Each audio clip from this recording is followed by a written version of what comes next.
posibilidad ng tagumpay o kabiguan, ng ligaya o lungkot. Kaya marapat lamang na tanggapin si Jesus bilang tagapagligtas at Panginoon. At matapos yun ay panariwain ang katapatan at paglapit sa Kanya bawat araw o day by day. Ang day by day ay naglalayong umalalay sa pang-araw-araw na pamumuhay. Narito po si Kuya Ed Lapis sa mensaheng pinamagatang Surviving Lovelessness.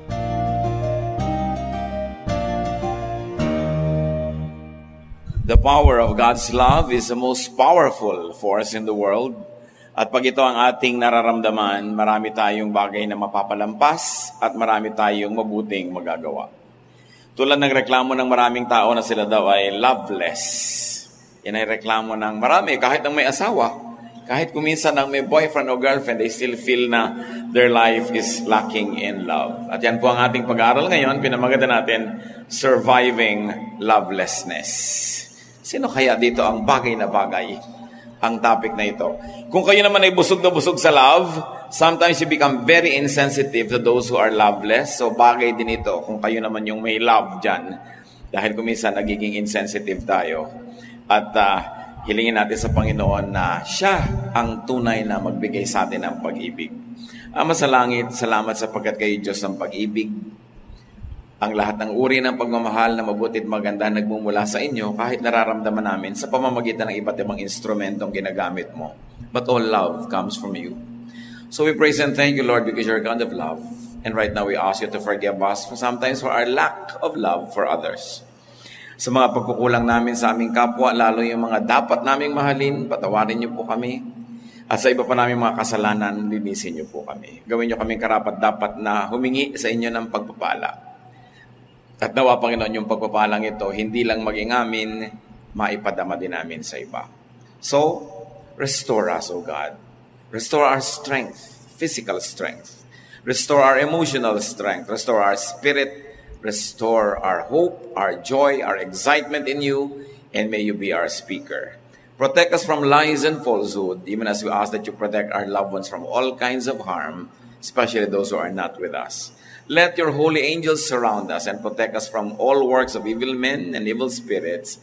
Lord, may you smile at us and let the warmth of your love be felt by each one. We seek you confident that you hear, that you love, that you care. In the name of Jesus, your Son, our Lord and Savior. Surviving lovelessness. Lovelessness might be loosely defined as lack or absence of romance. At yun ang context natin ngayon. Hindi yung parental love, hindi yung friendly love, kundi yung romantic love.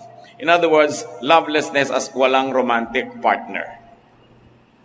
Ang message pa rin ay mahalaga yung love life ng mga tao. At importante na pinapahalagahan natin kung ano yung mahalaga sa ating kapwa. Pag-usapan muna natin yung lovelessness type A, yung wala talaga. No? Kasi yung lovelessness type B, na pag-uusapan din natin, meron naman pero parang wala rin. No? So ang pag-uusapan muna natin yung talagang wala, zero. Yung walang papa, walang mama. 1 Corinthians 7:1-9, sabi ni Paul, "Now I will answer the question that you asked in your letter. You ask, is it best for people not to marry? Well, having your own husband or your wife should keep you from something immoral. I wish that all of you were like me." Paul was single, But God has given different gifts to each of us. "Here is my advice for people who have never been married and for widows. You should stay single, just as I am. But if you don't have enough self-control, then go ahead and get married. After all, it is better to marry than to burn with desire." Si Paul dito hindi siya nagbibigay ng hard and fast doctrine. Nagbibigay siya ng isang informed opinion of a very godly person.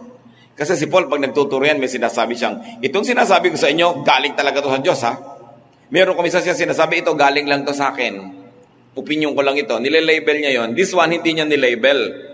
But because this kind of teaching is not supported strongly anywhere else in Scripture, we like to think that it is a godly opinion, but nevertheless still an opinion, and it cannot be made into solid doctrine. What is important to notice here, brothers and sisters, is that the people of Corinth were writing. Pagka ba nabiyuda na, dapat pa mag-asawa or not? Talaga bang dapat na kantsawaan at ipagtula ka mag-asawa yung mga nasa edad na hindi pa nag-aasawa? Sabi niya, alam niyo, kung ako kayo, kung hindi rin lang kayo naglalagablab sa pagnanasa, no? At kaya nyo ng mga babuhay ng wala niyan, mabuti pa tularan nyo na lang ako, single forever. Sabi niya, pero kung wala kayong control sa buhay, single nga kayo, pero kung kanino kayo nakikiangkas, mag-asawa na lang kayo para tahimik ang buhay nyo. What we see here is that Paul survived lovelessness. Remember, lovelessness is romantic love, ha? Kasi laging yung godly love, meron lagi yan eh. Paul even recommended that singles remain so. This is not the ideal. But this is at least exemplified. Hindi ito ideal, ha? Hindi ito must. Hindi ko mo sinabi ni Paul, lahat tayo ngayon ay susikapin na natin gawin yun. Sabi niya, meron sa inyo cut out for marriage. May mga taong parang baging, hindi makakatindig ng hindi nakapulupot kung kanino. So sabi, kung baging kayo, di pumulupot kayo. Pero may mga taong pwedeng nara, mag-isa tumatayo. I mean, ganon. So kung kaya nyo yan, less complication sa buhay. No? So it is not the ideal, but at least Paul showed that it was doable. Pwede. That it was even feasible na may advantages yun. And he even recommended it in certain contexts, especially for those who can serve God much better without a romantic involvement. In other words, sacrifice ka kung talagang gusto mo, pero sinunod mo pa rin yun. Kaya nga may mga ibang religious vocation, di ba, nagmamadre, nagaganito, hindi sila nagkakaroon ng benefit ng romantic love dahil sinasabi maglilingkod daw sa Panginoon. This is one of the applications of the religious groups sa teaching na to. Rightly or wrongly, they applied it that way. The major lesson here, brothers and sisters, is that people can survive lovelessness. People can survive romancelessness. Yun naman kasing iba, 3 linggo pa lang na walang papa, tatalo na sa tulay. Naglalakad na ng tulala, hindi na mapakali at para mapag-iiwanan na ng panahon. Yung iba naman, dahil nag-end ang kanilang relationship, abay gusto na rin magpakamatay. Marami tayo nakikitang ganyan. Kung minsan nakikita nyo, may lalaki pa nando sa ibabaw ng matataas na mga sabitan ng mga billboard sa EDSA at tatalon dahil yung girlfriend niya, iniwan siya. The end of a romance is not the end of the world. Dapat malinaw yan. Kung nakahiram ka ng romance sandali at tapos nagwakas, abang una mga tupagin, magpasalamat ka sa Diyos at nakahiram ka kahit sandali. At ngayong nabawian ka na, huwag kang magtampo o magalit sa Diyos. Ang problema ng loveless, hindi ko minamaliit, pero mild. Naiinip, nalulungkot, nananabik, nangungulila, diba? Pero hindi ka nagka-crisis level. Ang nagka-crisis level, yung may love and romance. Kahit kailan, hindi ka magka-crisis kung dahil lang loveless ka. Parang kulang, matabang, matamlay, pero hindi ka talaga yung halos agaw buhay. Hindi mangyayari sa yan. Ang nag-aagaw buhay, yung may kapartner talaga. Tapos nagkaroon ng biglang rapture, biglang nagkahiwalay, biglang kinaliwa siya, biglang nagkaganon. Yan talaga ang parang natureteng turumpong nagpapaikot-ikot na walang pupuntahan. Pero wala pa naman nagkanda ikot-ikot na ganon dahil lang naiinip o nalulumbay. Between the two, considering the extremes of the emotions, mas protected nga yung loveless. And remember that absence of romance should not mean absence of life. Huwag dapat laging ituon ang pansin sa ganon. In fact, the absence of people in one's life can make the presence of God more pronounced. Hindi ito pa consuelo de bobo. Pero talagang pag wala ng tao dyan na nagmamahal sa'yo, lalo mong nare-rediscover ang Diyos. Marami nga pag may nagmamahal sa kanila, nakakalimot nalilibang. Nagkakaroon ng idol at idolatry. No? Pero yung talagang wala at wala na, bigla mo maalalang, ay salamat, may Diyos naman nga pala. Kasi yung lovelessness nga na sinasabi natin, romance lang. But in terms of love, you cannot really be loveless because God loves you. Because God loves us. Nobody is loveless. Pero pwede siguro romanceless. Psalm 68, 5-6. Our God, from your sacred home, you take care of orphans and protect widows. You find families for those who are lonely. Kita nyo ang pagpupuri sa Diyos? Galing sa iyong banal na tahanan, inaalagaan mo ang mga ulila at mga balo. Kasi mga balo, siyempre, considered din single, loveless. Sabi ganoon, inihahanap nyo ng angkan ng pamilya yung mga nalulungkot at walang kabilangan o walang masalihan. The teaching here is very, very clear. God helps the loveless, the partnerless, the homeless. And in a very sweet way that only those who are utterly loveless can experience, God becomes your love and partner and home. Although not in a romantic way, of course. Kaya hindi pwedeng maubusan ng tao ng matatakbuhan. Hindi mawawakasan ng lahat, hindi ka mawawala ng pag-asa dahil lang nagwakas ang isang romanso, dahil hindi na magsimula kahit kailan, inip ka na. So kung ang Diyos ay matulungin sa mga single, sa mga loveless, so should God's people be. Dapat din ang mga anak ng Diyos matulungin dun sa mga loveless, sa mga single. James 1:27, religion that pleases God the Father must be pure and spotless. You must help needy orphans and the widow. And of course, you must keep yourself unstained from the sins of the world. The verse continues to say. So ano daw ang tunay na relihiyon, dakila, kaakit-akit, kahanga-hanga sa mata ng Diyos, hindi pagmememorya ng verses, bagamat maganda. Hindi attendance sa mga church activities, bagamat useful and beautiful. Kundi pagkalinga sa mga loveless.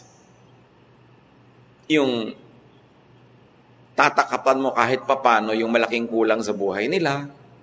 Pupunan mo yung kulang ng dapat sanay nandun, pero wala. In terms of protection, in terms of provision, in terms of attention. Isang malaking ministry ang mag-minister sa mga singles. Now, the Bible also tells us, the Lord in fact Himself tells us, that some people are cut out for singleness. May mga tao daw na talagang sadya na pang singleness. Matthew 19:11, the Lord says, Jesus told them, only those people who have been given the gift of staying single can accept this teaching. Some people are unable to marry because of birth defects or because of what someone has done to their bodies. Others stay single for the sake of the kingdom of heaven. Anyone who can accept this teaching should do so. Isa ito sa mga pinakamahihiwaga and least discussed teachings ng Panginoon. Ang sinasabi dito ng Panginoon, may mga tao talaga na hindi akma, hindi bagay, hindi tugma sa pag-aasawa dahil sa mga kadahilanan na nung ipinanganak pa sila nandun na. Sabi sa verse 12, because of birth defects or because of what someone has done to their bodies. Ang tinutukoy dito yung mga eunuch. Nung araw kasi may mga lalaki na pag 9, 7 years old kinakapon para sila ay maging tauhan ng mga reyna at mga prinsesa at hindi nila siyempre magalaw o magka-interes sila sa mga reyna at prinsesa. They are the eunuchs. They are not capable of sexual reproduction, not even of sexual intercourse. So, sabi, something was done to their body, so definitely they will not be cut out for marriage. Pero sabi naman iba, because of birth defects. Yung iba kasi in-oversimplify nila yan, yung mga issues ng pagpapakasal. Sabi, siyempre, lalaki, babae, magpapakasal, mag-iibigan sila. What do you make of people who are born as hermaphrodites? Alam niyo mga hermaphrodites, pareho silang may sexual organ, male and female. O sisisihin niyo ba sila? Kasalanan ba nila yun?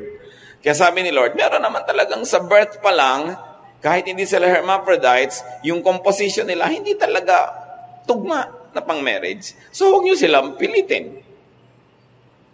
Those who cannot accept and who do not wish this for themselves should at least let others do so. Kaya ang sabi ni Lord, no?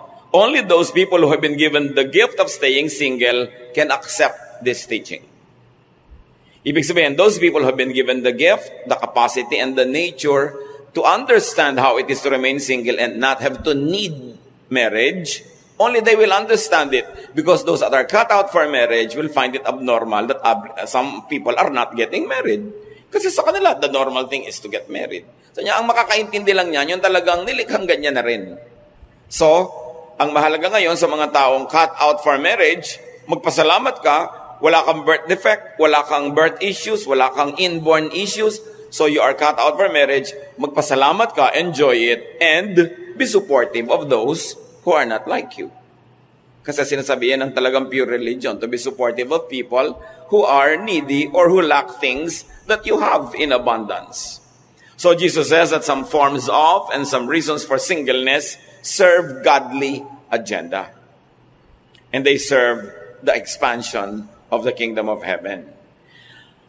Ang Lord mismo ang nagsalita nito, pero napakakonti na nagtuturo nito, ni bumabanggit. Kasi nahihirapan sila sa topic na ito na medyo unconventional. So as we have said, those who enjoy wedded life and wedded bliss, they should thank God for that kind of life and remain faithful and kind to those who are not like them.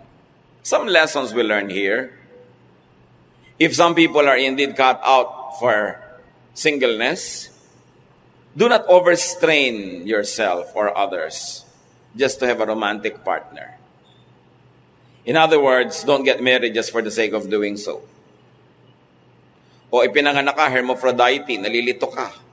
Kung sino ba talaga ang attractive sa'yo, huwag mo nang dagdagan yung malilito pa, sarilinin mo na lang yan, huwag ka na lang muna mag-asawa hanggang hindi ka sure.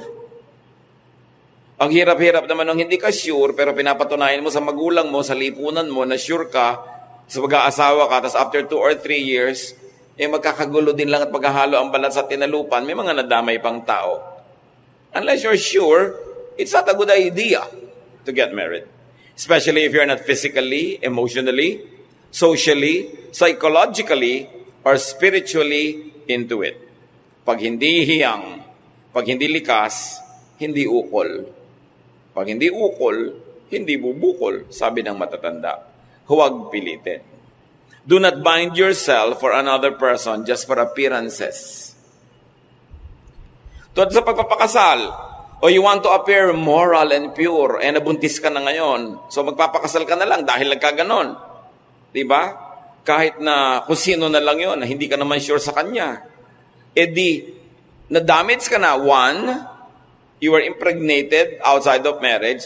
2, you have to get married to someone you are not sure about. And 3, you might have to separate from this person. And 4, you will no longer be free enough to marry the one whom you really like when that person comes along. So itutuwid mo ang isang mali na isang pagkakamali, sobrang ring nababaluktot. Do not get married just to save face.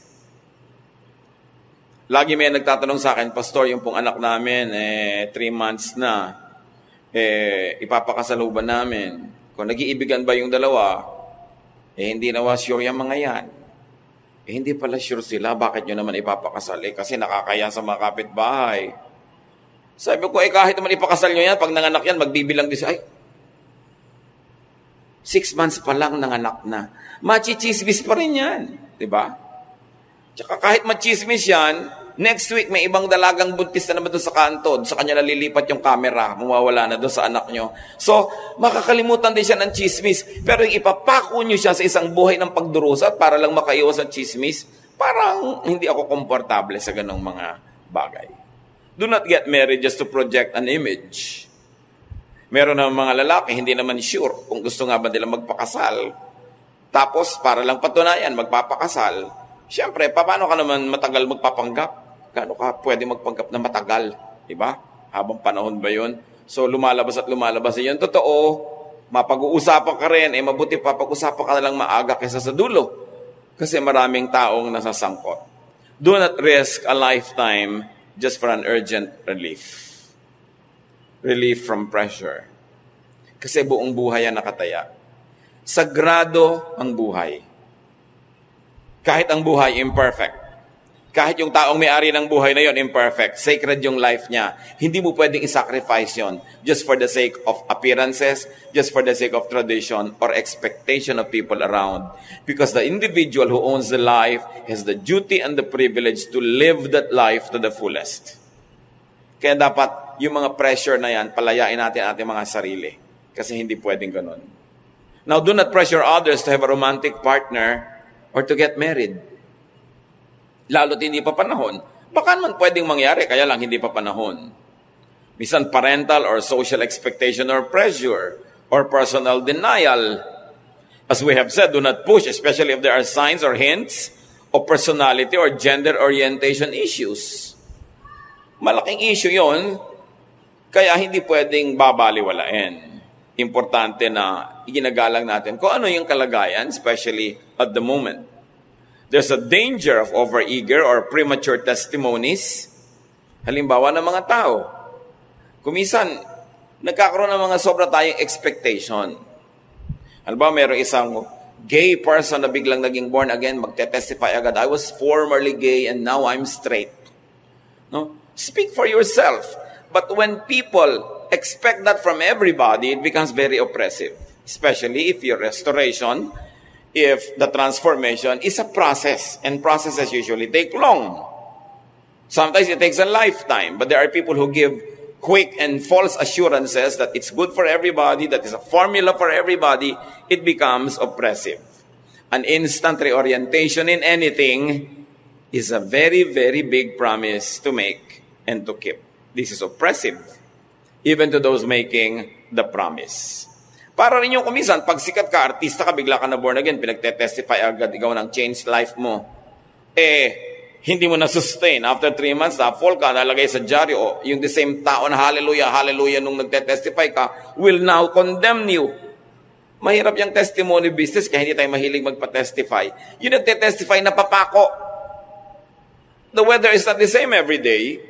Your spirituality, the conditions around you might be very conducive now for a very high level of spirituality, but you don't know if that's the same 3 months from now. We are as good as our last victories and failures. Kaya mahirap yung ipinapako ang mga expectation. No? Kailangan hindi lagi na lang nagsasalita ang tao at gine-generalize para sa lahat yung personal niyang karanasan. Now, do not make the partner less uncomfortable or out of place. Sa mga social situations, yung mga taklesang kamag-anak, tuwing may kasalan na lang, tatanungin yung old maid, ikaw kailan? Akala, lalo kung yung tao gustong-gusto niya magkaroon ng asawa, pinaparusahan mo siya. Diba? Gusto ko nga nasaan? Bigyan niyo ako, nasaan? Diba? Ikaw kailan? Mga tao kasi mahilig magsalita ng may mag-asawang hindi magkaanak ng 3 taon na laging, kayo, kailan kayo makakabuo? Hindi ba gusto mo siyang ilibing ng buhay?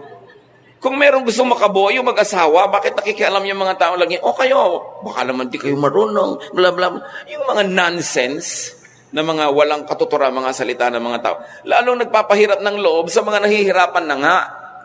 We should be sensitive. Kung gusto ng taong mag-asawa, haharurot yan. Kayo iba, 13 pa lang, nag-aasawa na Gustong-gusto. 17. Ngayon, kung 45 na, hindi pa, huwag mong pakialaman. Baka ayaw. O baka wala lang sa mood. O baka walang nanliligaw. Anong gagawin mo sa kanya? Kaya dapat hindi pinagtatatanong yan. Gawin nyo yan na isang covenant sa inyong pamilya. Walang tanungan, kailan ka? Diba? Yung mga magulang habang bata, huwag kayo magpapaligaw. Tapos pero pag above 30 na, naiinip na, ipinaparipa na, may kasama ng plancha at mga kaldero. Mabili na lang ang anak. But it is oppressive. Kung gustong-gusto mo, tapos walang mangyari, may nagtatanong pa sa'yo, nadadagdagan yung hirap. At kung ayaw na ayaw mo naman, may nagtatanong, diring-diri ka sa tanong. Diba? Ayoko pinapantala ko, ba't yung ba ako pinag-aasawa? Diba? Bakit nyo ako pinapakialaman? So we should be very sensitive, no? Social situations, mga seating arrangements, meron kang seating arrangement, puro couple, tapos may biglang isang siya lang yung single sa mesa. Parang yung sinabing, you don't belong. Importante yung sa social mix. Kahit sa mga singles fellowship sa mga churches, the singles fellowship can easily reduce to become just a dating club. Na parang ang goal mo, mawala ka na sa singles fellowship agad, makakita ka ng matitiklo mo doon sa singles fellowship, mapakasal kayo at malipat na kayo sa couples. Kung ikaw ngayon, isang single person na hindi ka cut out for marriage, sa kasasaling fellowship, kung alam mong puro walang inatupag yung mga tao sa singles fellowship, kung di maghanap ng kadate, saan ka ngayon ilalagay? Then people fall in the cracks. Huwag tayong malibang kung 90% of the people in the church are being ministered to according to their reality, according to the truth of their life. Kung may 10% na hindi nami-ministeran, yung mga women halimbawa na unmarried, tapos napipilitang sumama sa women's fellowship, tapos ang mga topic tungkol sa mga husband and wife relationship, blah, blah, blah, anong gagawin nila? Diba?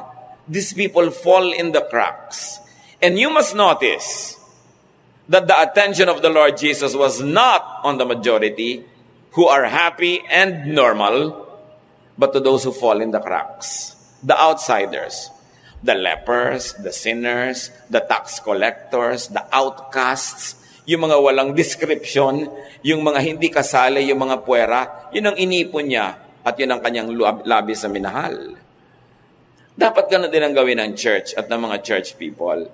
You don't always just minister to the loud majority, but you listen to those who are voiceless. Because centuries, sometimes, of tradition and centuries of neglect and centuries of minimalization have taught them to be just silent. Kailangan sensitive ka doon. This is the spirit of Jesus Christ. Sensitive sa mga puwera, sa mga hindi kasali, sa mga kawawa, sa mga hindi maintindihan. So, kahit sa mga church fellowships, sensitive dapat sa ganon. And say no evil. Ano yung mga say no evil nga? Yung sinasabi natin, o kailan ka? O ikaw, kailan naman? Mga ganyang mga tanong. Magtanong kayo ng iba. Sa pa pinakulay ang buhok mo? Diba? Saan ka nakabili ng magandang lote?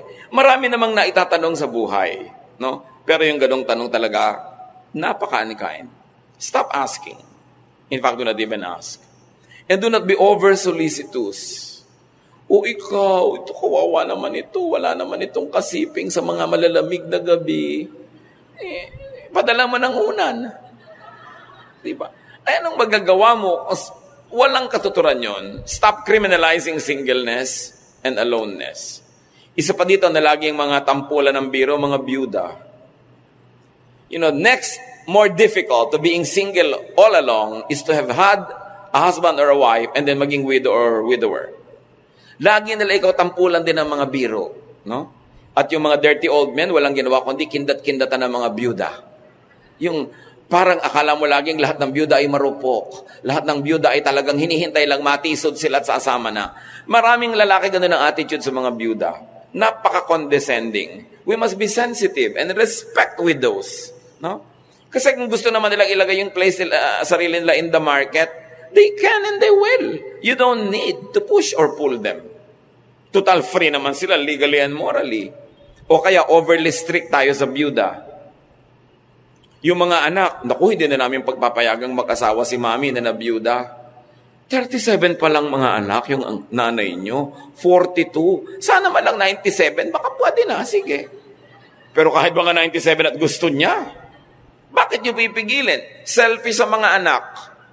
Sasabihin, ibibigay ni mama yung mga kabuhayan namin sa mapapangasawa niya. Kakamutin nyo ba naman yung bakokang niya kung kumakati? Di ba? Aabutan nyo ba siya ng kape? Masusuyo-suyo ba kayo? Hindi naman. Mano naman pamanahan din yung masasandal-sandalan niya na si Bogart. Di ba? Kung yun ang nagpapasaya sa kanya, mapapasaya nyo ba yung nanay nyo? Samantalang pag-uuwi na kayo, may mga asawa kayo, anak, kanya-kanyang buhay yung nanay nyo, tapos pinagdadamutan ninyo ang lumigaya. Di ba? Kasi gusto nyo, kayo ang magmana nung mamanahin. Kaya selfish kung minsan. Sabihin, si mami naman parang nasisira yung wisdom niya sa kanyang romance. Lahat naman talaga nai-inlove, nagagagan ng konti, di ba? So, hindi ka naman pwedeng sobrang talino, tapos may in-love ka. Yung mga sobrang talino, hindi yan nai-inlove. So you allow people because people have needs. And once again, it's related to the sacredness of life. This woman, even though she might have eternal life in the presence of Abraham, has only one life here on earth. And if she didn't live it to the full, if she didn't have all the happiness that's available to that life, kulang at nalugi siya doon. Mahalaga igalang natin yon from the point of view of the person who has the life that must be lived. So do not prey on vulnerable widows or lonely singles. Huwag pansamantalahan yan.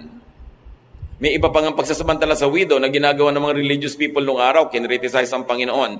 Mark 12:40, but they cheat widows out of their homes and pray long prayers just to show off. They will be punished most of all. Ito yung mga religious people na kinukumbinsi yung mga biyudang i-donate ang minana nila sa church.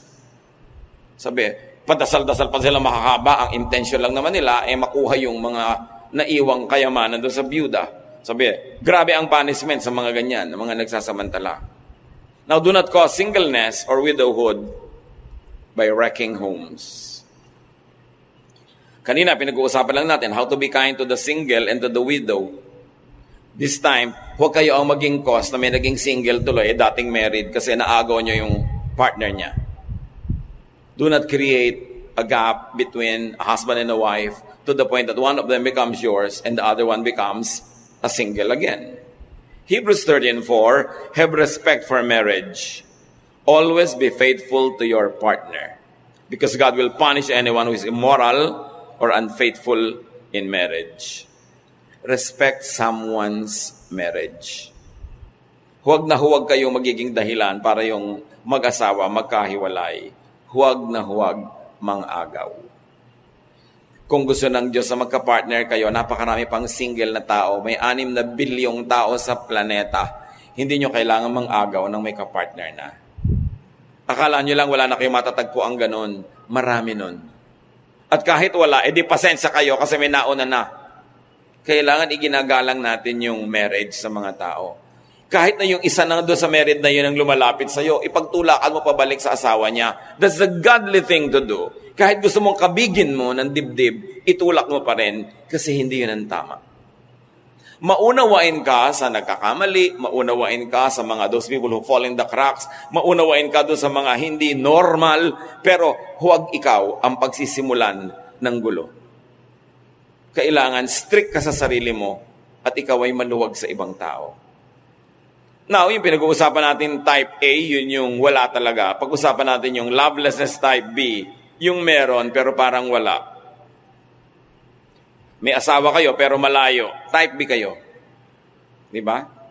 May asawa ka pero OFW siya, OFW ka. O may asawa ka pero yung asawa mo unable or disabled to be romantic. Ito yung type B. Meron, pero para ring wala. 1 Corinthians 7, 1-5. Now I will answer the questions that you ask in your letter. You ask, is it best for people not to marry? Well, having your own husband or wife should keep you from doing something immoral. Husbands and wives should be fair with each other about having sex. A wife belongs to her husband instead of to herself. And a husband belongs to his wife instead of to himself. So don't refuse sex to each other, unless you agree not to have sex for a little while in order to spend time in prayer. Then Satan won't be able to tempt you because of your lack of self-control. The contemporary English version calls a spade. Wala na mga paligoy-ligoy, yun talaga yun. Clear, diretso, naiintindihan tuloy agad. Ang sinasabi niya, babae ka, may duty ka sa asawa mong lalaki, don't refuse. Lalaki, may duty ka sa asawa mong babae, don't refuse. Unless, pinagkasundoan nyo, o magpe-pray tayo ng 1 linggo, ha? So, ang Diyos lang ang pagtutuunan natin ng pansin, mag-aayuno tayo mula sa lahat ng bagay. Pero sabi niya, but come together again quickly, so Satan cannot tempt you. Walang pagod ako. Huwag mong ubusin ang lakas mo maghapon, tapos sasabihin mo, pagod ka. May asawa ka may duty ka na hindi mapagod. Di pa minsan siguro pwede, pero kung lagi ka nalang pagod, aba, hindi mo pinaprioritize. Sabi dito, duty mo yan. Mabuti sana kung ang tingin mo sa kanya ay privilege. Pero kung ayaw mo siyang tingnan ng privilege, at the very least, it is a duty. Yung mga babaeng hindi na pagbigyan mag-shopping o bibili ng refrigerator na bilog, masakit ang ulo ko. Walang sakit-sakit ang ulo, may duty ka. Di ba? Kaya ka nga asawa Sabi mo, tungkulin kayo para hindi maakit pa sa iba at magkaroon pa ng ibang mga tukso sa buhay yung asawa nyo. Serious mo dapat na tinitake yung mga bagay na yan. Hindi lang yan privilege, duty rin. So, survive this form of lovelessness by serving each other's needs. Whenever, however, possible. May mga nagtatanong pa po sa akin, Pastor, maghiwalay po kaming mag-asawa. Ang tagal-tagal ko na pong nasa abroad, pwede ba kami mag-video chat? Sabi ko, aba, ikaw ikakaligayan niyo ba? Mag-asawa naman kayo? Pagbabawalan ko pa ba kayo? Kesa naman maglagablab kayo sa pagnanasa at wala kayong mapagmunto na ng mga init ng inyong mga bulalo? Ano naman? Kasi meron daw nagsasabing huwag, mag-asawa na nga kayo. Everything is permissible in the marriage bed, for goodness sake. Yung iba kasi pagka-relihiyoso at biblical, mag-asawa na nga, napakarami pa rin buretsi at bawal. No? Hindi na Diyos ang nagbabawal niyan. All you have to do is look at your anatomy, and God has placed in your anatomy all the right nerve endings in the right places para kayo makiliti. So, sinong gumawa ng katawan nyo? Ang Diyos. Tapos mamalisyahin nyo yun? Basta in the context of marriage, it's acceptable. Kaya masyadong relihiyoso. Di ba? Maging spiritual. Look also at the law of nature because God is the author of the law of nature. Do not demonize your desires. Do not demonize your pleasures, especially if it's in the context of marriage. Kailangan ng pati mga mag-asawa makalaya na sa napakaraming mga gapos na inilalagay ng simbahan. Hindi Diyos ang naglalagay. You must always isolate what God teaches and what the church tradition advocates.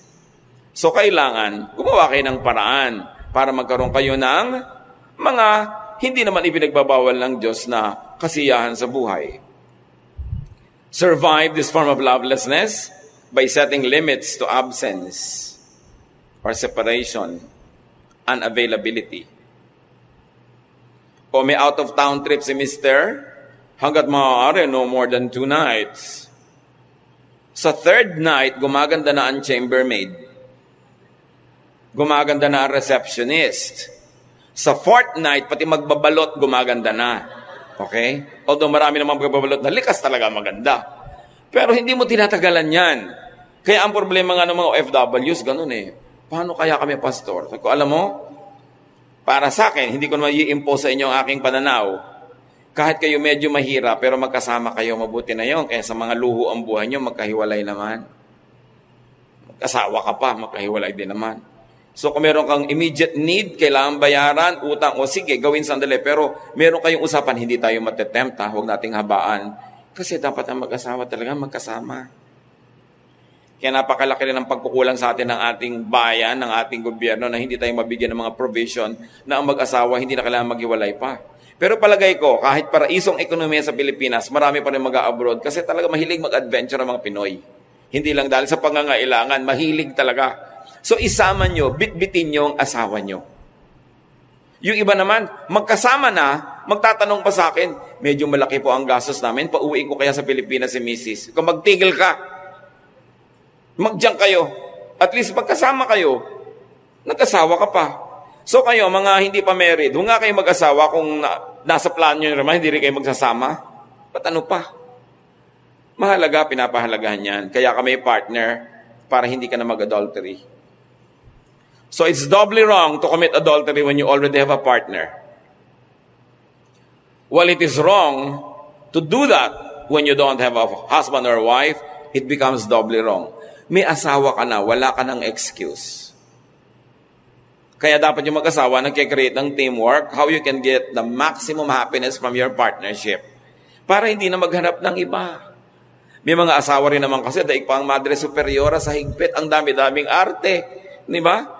So yung husband tuloy, napipilitan pa maghanap sa labas. Kasi napakaraming orasyon ni Mrs. Kailangan, siyempre, iniisip mo yan, I have a duty. If it is not a privilege, it's a duty. And of course, how do you survive? By relying and depending on God. In all cases. Mas malakas ang presensya ng Diyos sa ating buhay, mas konti ang mga kulang at gaps na kailangang ihanap pa ng pupuno. Psalm 42, 5 to 6. Why am I discouraged? Why is my heart so sad? I will put my hope in God. I will praise Him again, my Savior and my God. Now I am deeply discouraged, but I will remember you.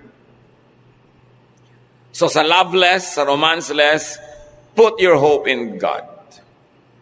Remember God. Hindi ito panglibang lang. Meron itong malalim na katotohanan. Pag sinerious mo ang relasyon mo sa Diyos, kumisan nga kahit asawa mo, magmumukhang abala pa. Magmumukhang excess baggage. Pag punong-puno ka ng Diyos, gusto mo puro Diyos, kahit anak mo, kahit nanay mo, kahit sino, parang kahit wala sila pwede. Kasi dapat ganun ang tao. Na pagka maganda yung relasyon mo sa Diyos, bagamat mas dagdag na may mga relasyon ka sa tao, pero dapat hindi ka parang sobrang kulang. Although normal na nararamdaman mong may kulang, kaya nga si Adan binigyan ng kasama sa buhay, kahit pa nga may Diyos. Pero punuin natin ang presensya ng Diyos ang puso natin. Lalong-lalo kung alam nyo na nangungulila ka, nalulungkot, nalulumbay, natetempt, all the more that you should fill your heart with the Spirit of God. So survive lovelessness. Sino man sa inyo ngayon dito ang loveless, huwag kayong mag-inarte. Kaya nyo yan. Huwag nyo sabihin, hindi ko kaya. Kaya mo yan. It's a decision. And you can do all things through Christ who gives you strength. No? Although, mas masarap nga sana kung magkaroon ka ng kapartner kung yun ang gusto mo. Pero habang wala, live life. Lovelessness need not be a big issue or a handicap. No, do not be shortchanged. Hindi naman kung gustong-gusto mo isang tao, halos gumulong ka na sa kalsada, mapansin ka na lang. Igalang mo sa sarili mo kahit may gusto ka, lalo't ayaw ka. Kasi pag gusto mo siya at ayaw ka niya, nandidiri siya sa'yo. Kahit ikalat mo yung sarili mo dyan, lagi kang gumagawa ng paraang dumikit, matapilok, wala, naiinis siya sa'yo pag ayaw ka. Lalong walang ka ng pag-asa. Pag alam mo ng ayaw ka, pinagdidikdikan mo pa yung sarili mo doon. So at least may matira man lang sa yung dangal. Diba? So mga kapatid, kahit gustong-gusto nyo isang tao, pag ayaw sa inyo, magtira naman kayo ng galang sa sarili. Kasi anak tayo ng Diyos. Our body is a temple of the Holy Spirit. Our spirit is one with the Spirit of God. Hindi bagay na nare-reject tayo dahil sobra tayong garapal kung lumapit. Lalaki ka o babae, konting pino, konting pagtitimpi. Kasi kung gusto ka ng tao, lumulukso yung dugo niya. Hindi mo siya kailangan akit-akitin. Siya mismo ang lalapit sa'yo. Kaya haba kang parang mais na gusto mong tukain ka ng manok, di ba mas masakit kung hindi ka pa nga tinuka, nakakalat ka na? So kailangan igalang mo yung sarili mo. Dahil yun ang gusto ng Diyos, be dignified. Kasi meron naman talagang obvious na obvious, no? Parang bulating namimilipit na kinakagat ng 7 langgam, tuwing nandito yung crush niya. Crush! 37 anyos ka na. Crush! Ibagay-bagay mo naman yung arte mo sa iyong edad. Diba? So, importante, siguro magbigay ka lang ng konting pahiwatig ng presence mo, pero huwag mong masyadong i-hard sell lang yung sarili. Lalaki ka man o babae. Kasi, mas nagpapakababa ka, lalong nawawalan ka ng pag-asa na magustuhan. Importante. And then get on with life. Get alive because you have romance. Get alive in spite of not having romance. Now, kung kayo naman yung punong-puno ng pag-ibig, sabi nyo, hindi naman para sa akin yung topic, but you're still part of the solution. Because sometimes, sa iyong pagiging puno, nagiging insensitive ka tuloy. Tinitake mo for granted yung nararamdaman ng mga taong walang kapartner. Thank God that you have romance. Thank God that you have a romantic life, but be kind to those who don't. Like Jesus. Be understanding, be nourishing, be accepting, and be supportive. Help the loveless survive. Yan ang ministry mo. Pasalamat mo sa Diyos na ikaw ay may love, tinutulungan naman na yung wala. So kung minsan gumagawa ka ng mga event, halimbawa, alam mo, Noche Buena, marami kayong mga kamag-anak na mga single, walang mga pamilya, pwede ka naman mag-invite, o sige, marami kayo. Hahaluan mo rin ang ibang mga married people para hindi naman mukhang pang kanila lang yun. In other words, you invent events so that they could be part of your family. Nourishing. Ganyan yung sila Priscilla and Aquila kay Paul. Paul was single. Si Priscilla and Aquila, walang ginawa kundi invitein sa bahay nila si Paul. Pakainin, suportahan, samahan sa lahat ng lakad. Ministry nila. Alam niyo, si Paul ang daming nagawa kasi may Priscilla and Aquila. Kasi may couple, usual, normal couple, that supported this unusual, over-aged, single worker called Paul. Marami siyang nagawa dahil may mga nag-support sa kanya. So, pasalamat tayo kung hindi tayo nangangailangan ng support, then let's be the ones to give it. Don't judge people. Don't measure people according to what has been, according to tradition, or according to what is conventional. Every person is unique. You don't make a person conform to any mold because every person is unique. Let the love of God be enjoyed by you if you are loveless, and let the love of God flow through you if you have this romance and you can be more supportive of those who don't. This is Christianity in motion. This is high religion. Ama namin, salamat sapagkat kayo, Diyos, na maibigin at nauunawaan niyo ang lahat ng bagay. That even the Lord Jesus, in His unmarried state in this earth, O Lord, understands how it is not to have a romantic partner. Turuan niyo kami, Lord, to be sensitive kung kami yung may mga partner. At kung kami yung wala, sa iyo kami umasa.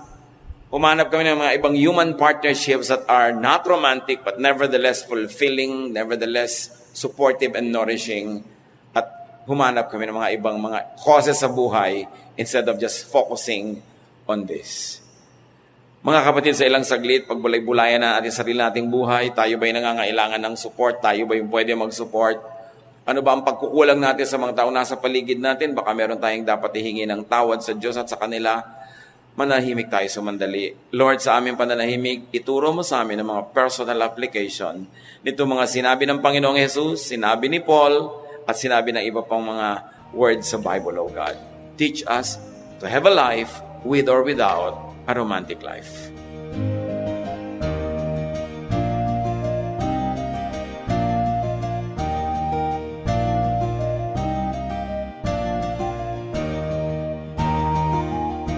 Ang katatapos pong mensahe ni Kuya Ed Lapiz ay pinamagatang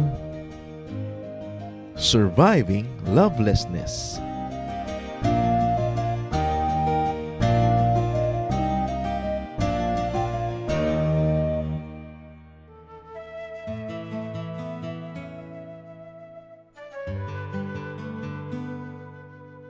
Bakit sinasabing this nation can be great again?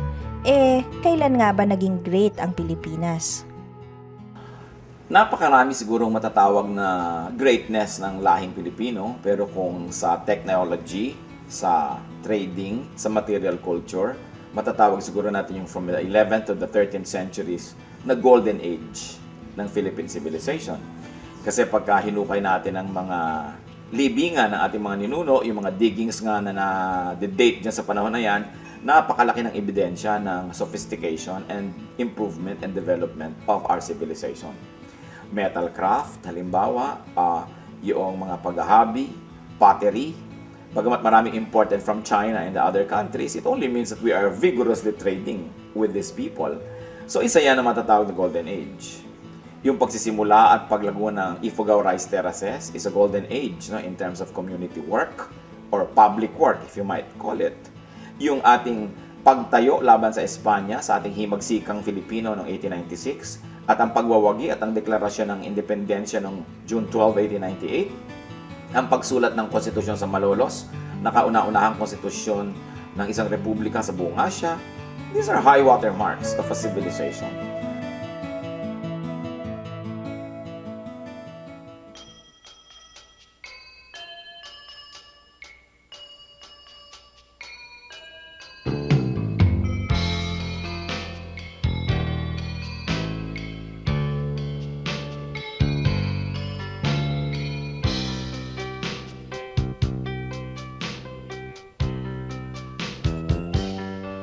Nais kong mamasdan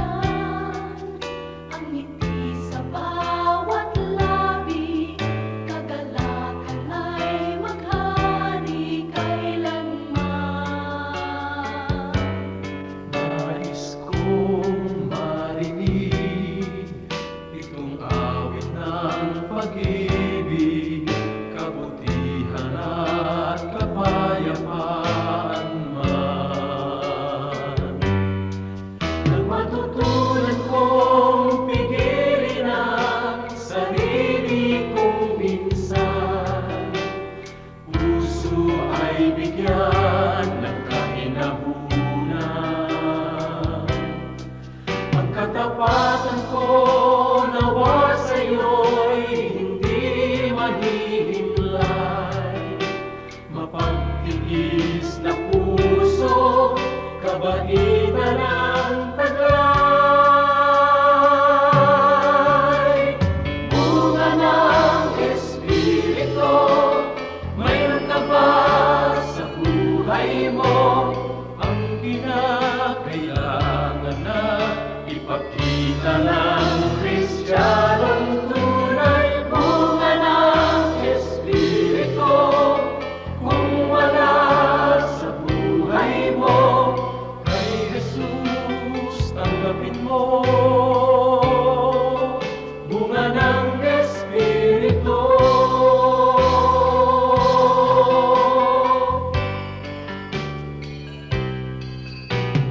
Kay Jesus tanggapin mo. Bunga ng Espiritu.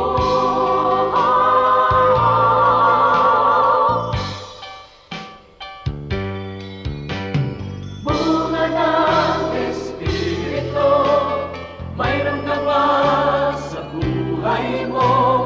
Ang kinakailangan na ipakita ng Kristiyanong tunay. Bunga ng Espiritu, kung wala sa buhay mo, kay Jesus tanggapin mo.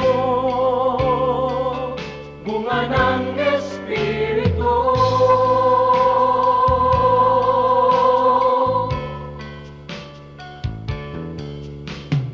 Kay Jesus tanggapin mo.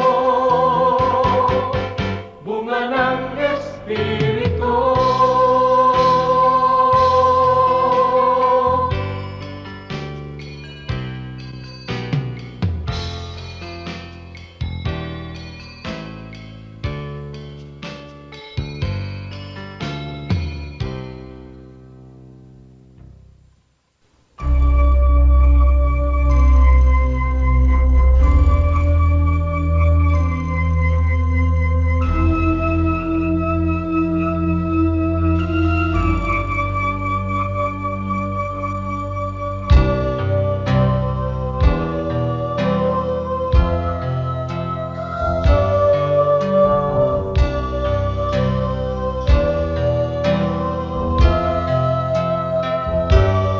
Bakit labis na pag-ibig ang nais kong ibigay? Magmula ng tanggapin ko si Jesus sa aking buhay. Noon ng Diyos sa puso ko'y isang katang-isip lamang. Ngunit ngayon siya ay katotohanan.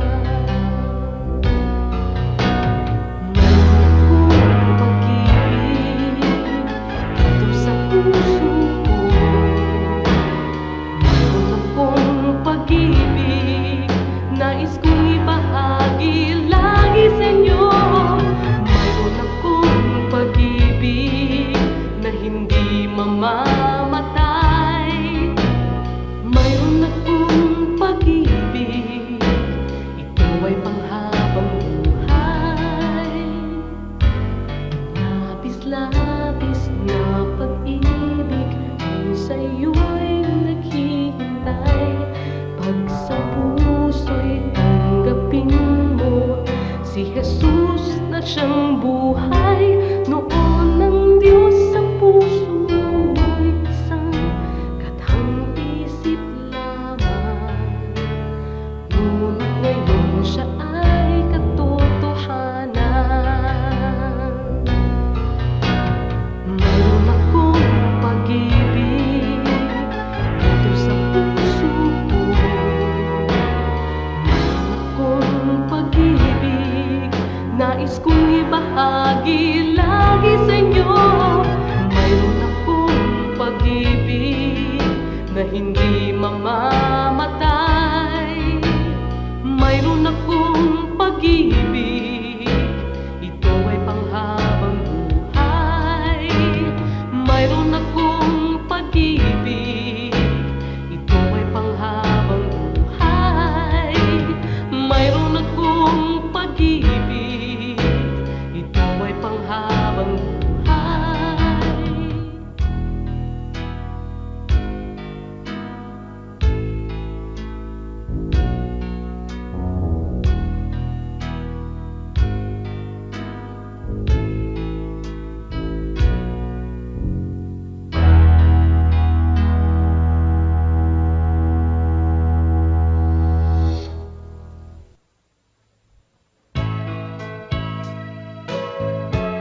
mga dukha.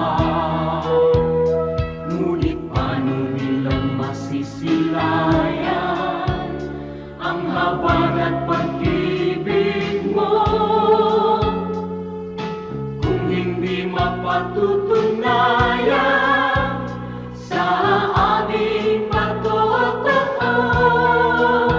Kaya kung paano mo kami kinalingan, kung paano mo kami minahal, sa aming buhay nawa ay magbunga ng pagtitiyaga at pagpapagal sa aming kilos, salita at damdamin. Maranasan nilang totoo ang kabutihang natutunan namin na nagmumula sa'yo.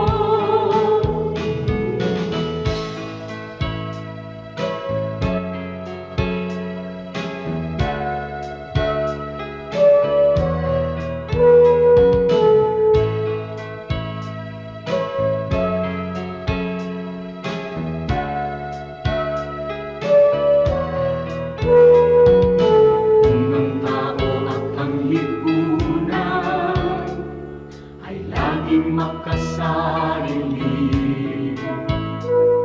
sa'yo ang bagong panuntunan, ang maglingkod at magsilbi. Ang aming pananampalataya patuloy mong palaguin, at sa iyong dakilang biyaya di ka namin bibiguin. Kaya kung paano mo kami kinalingan, kung paano mo kami minahal, sa aming buhay nawa ay magbunga ng pagtitiyaga at pagpapagal sa aming kilos, salita at damdamin. Maranasan nilang totoo ang kabutihang natutunan namin na nagmumula sa'yo. Ang kabutihang natutunan namin na nagmumula sa'yo.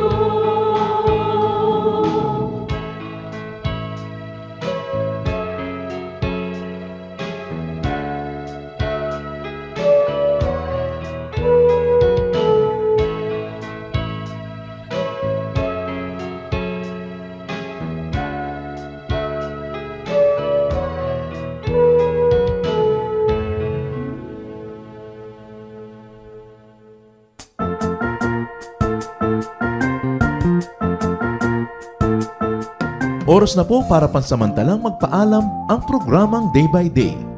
Tayo po'y magsama-sama tuwing ika-6 hanggang ika-7 ng umaga, araw-araw. Magandang umaga po at mabuhay ang Panginoong Hesus!